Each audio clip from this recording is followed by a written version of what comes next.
நிகழ்ச்சியில் நம்ம கூட ரியல் எஸ்டேட் நிபுணர் ஸ்டெப்ஸ்டோன் ப்ரமோட்டர்ஸோடைய எம்டி திரு மோர்த்திஷ்குமார் நம்மோட இணைந்திருக்கிறார். சார் வணக்கம். வணக்கம் சார். இந்த லாங் டேர்ம் கேபிட்டல் கெயினோட டேக்ஸில் வந்து ஒரு சேஞ்சஸ் கொண்டு வந்திருக்கிறாங்க. அந்த சேஞ்சஸ் வந்து முக்கியமாக ரியல் எஸ்டேட் துறையில் ஒரு பெரிய தாக்கத்தை ஏற்படுத்தும்னு சொல்லப்படுது. என்ன மாதிரியான தாக்கத்தை ஏற்படுத்தும், இது மக்களுக்கு எவ்வளோ பலன், அதே போல் உங்களை மாதிரி பில்டர்ஸ்க்கு ப்ராப்பர்ட்டியை சேல் பண்ணுறவங்களுக்கு என்ன மாதிரியான பலன், என்ன மாதிரியான நெகட்டிவ்?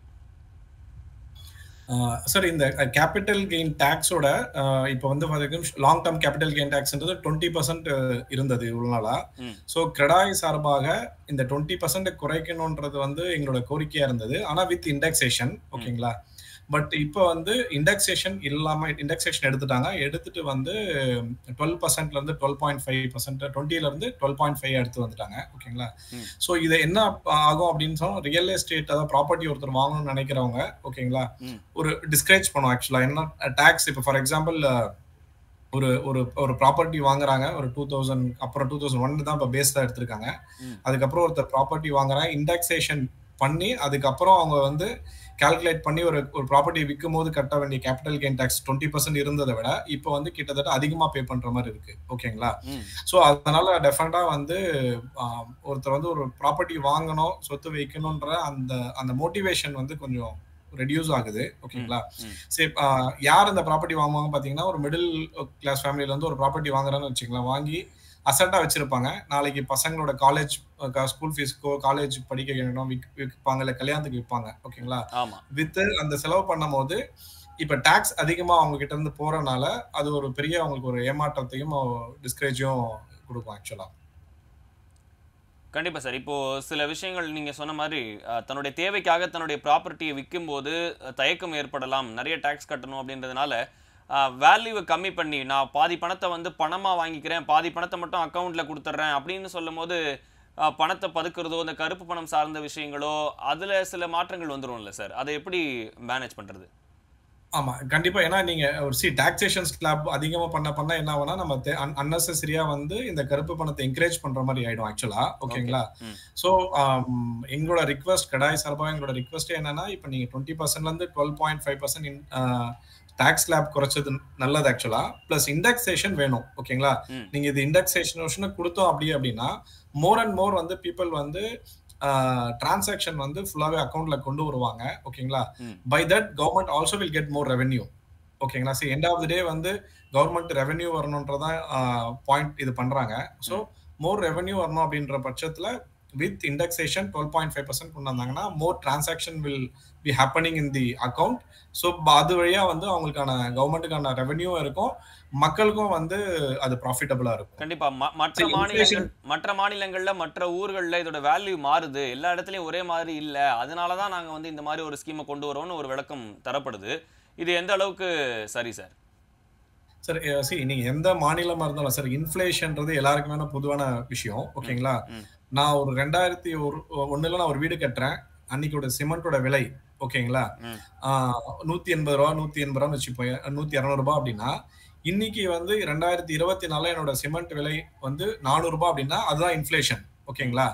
ஸோ எனக்கு அந்த இன்ஃபிளேஷன் ரைட்ஸ் கொடுக்கணும், ஓகேங்களா. ஒரு பொருள் வந்து நான் 2001 வாங்கின விலை, அதுல இருந்து இன்னைக்கு 2024 இப்போ ஃபார் எக்ஸாம்பிள் நீங்க 2010 ஒரு ப்ராப்பர்ட்டி வாங்குறீங்க 20 லட்சம் ரூபாய், ஓகேங்களா. 2024 அது 50 லட்ச ரூபாய் விலை விற்கிறீங்க அப்படின்னா அந்த டிஃபரன்ஸ் 30 லட்ச ரூபாவை ப்ராஃபிட்டா ட்ரீட் பண்ணி உங்க 12.5% டாக்ஸ் பண்றாங்க, ஓகேங்களா. அது தவறு. ஏன்னா எனக்கு 2010 நான் வந்து ஒரு பொருள் ஒரு ஷர்ட் வாங்குறேன்னு வச்சுங்களேன், அதே விலைக்கு என்னால இன்னைக்கு ஷர்ட் வாங்க முடியுமா?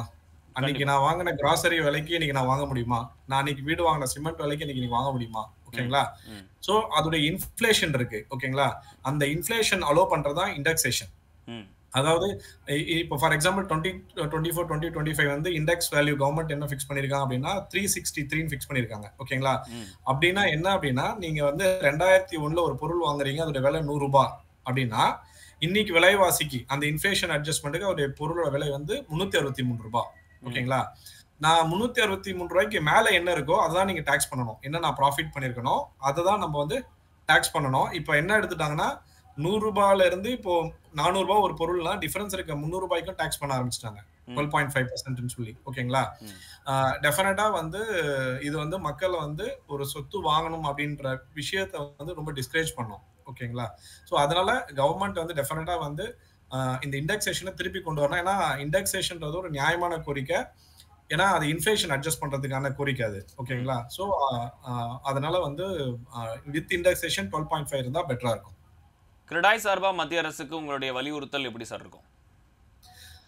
ஆக்சுவலா ப்ரீ பட்ஜெட் நம்ம வந்து பட்ஜெட்டுக்கு முன்னாடியே வந்து கிரெடாய் சார்பாக ஃபினான்ஸ் மினிஸ்டருக்கு வச்ச கோரிக்கையே வந்து பாத்தீங்க அப்படின்னா, எங்களுக்கு வந்து இந்த tax 20% long term capital gain tax 20% குறைங்கன்னு சொல்லி கேட்டிருந்தோம். ஆனா வித் இண்டெக்ஸேஷன் கேட்டிருந்தோம். ஓகேங்களா? 12.5 இன்னைக்கு கொண்டு வந்திருக்காங்க. இத வந்து வித் இண்டெக்ஸேஷன் கொடுத்தா வந்து பெட்டரா இருக்கும். ஏன்னா இதுல நீங்க இப்ப என்ன இதுல இப்போ இண்டெக்ஸேஷன் இல்லாம நீங்க இப்ப கவர்மெண்ட் என்ன ஸ்டாண்ட் எடுப்பாங்கன்னா, நாங்க தான் 20ல இருந்து 12.5% குறைச்சிட்டோமே அப்படின்வாங்க. ஓகேங்களா? பட் என்ன ஆக்சுவலா என்ன இது என்கரேஜ் ஆகும்னா, ஒருத்தர் ஒரு ப்ராப்பர்ட்டி வாங்குறாரு, வாங்கி குறுகிய காலத்துல ஓகேங்களா? சோ 4-5 வருஷத்துக்குள்ள விக்கிறாருன்னு வச்சுங்களேன். இந்த 20% வித் இண்டெக்ஸேஷனும் 12.5% வித்தவுட் இண்டெக்ஸேஷனும் கிட்டத்தட்ட ஒரு மாதிரி டாலி ஆயிடும். ஓகேங்களா? ஆனா 4-5 வருஷத்துல ஒருத்தர் விற்கவே முடியாது. ஏன் அப்படின்னா 4-5 வருஷத்துல அவரால் ப்ராஃபிட் பண்ணிருக்க முடியாது. ஒரு சொத்தை ஃபார் எக்ஸாம்பிள் ஒருத்தர் வந்து சொத்தை வந்து 20 லட்சம் ரூபாய்க்கு வாங்குறாருன்னா, அந்த 20 லட்சம் ரூபாய்க்கு கிட்டத்தட்ட இன்னைக்கு தமிழ்நாட்டுல ஒருத்தர் வாங்குறாங்கன்னா 9% ரெஜிஸ்ட்ரேஷன் எக்ஸ்பென்சஸ் பண்றோம். ஓகேங்களா? 5% ஜிஎஸ்டி கட்டுறோம். இதுவே கிட்டத்தட்ட பாத்தீங்கன்னா 14 to 15% வந்து காஸ்ட். ஓகேங்களா? ஒரு சொத்தை வாங்குறதுக்கான ஆக்சுவல் பொருள் விலையில இருந்து 20 லட்ச ரூபா ஒரு சொத்து இல்ல ஒரு 50 லட்ச ரூபா வாங்குறோம் அப்படின்னா அது வந்து ஒரு 15% நம்ம கவர்மெண்ட்டுக்கு பத்திரப்பதிவுக்காகவும் ஜிஎஸ்டியாகவும் கட்டுறோம். அது இல்லாம இன்டைரக்ட் டாக்ஸஸ் இருக்கு. ஓகேங்களா? சோ ஒரு பொருள் இந்த 20 லட்ச ரூபாய்க்கு வாங்குற பொருள் இந்த 15% எஸ்கலேட் ஆகணும். பிரைஸ் அப்ரிசியேஷன் ஆகி அதுக்கு மேல வரது அவங்களோட லாபம். அது பாத்தீங்க அப்படின்னா இந்த 3 வருஷம் 5 வருஷத்துக்குள்ள ஆகாது. ஓகேங்களா? சோ ஒருத்தர் வந்து லாங் டர்ம் ப்ராப்பர்ட்டி வச்சிருந்தா மட்டும் தான் அது அவங்களுக்கு கெயினா இருக்கும்.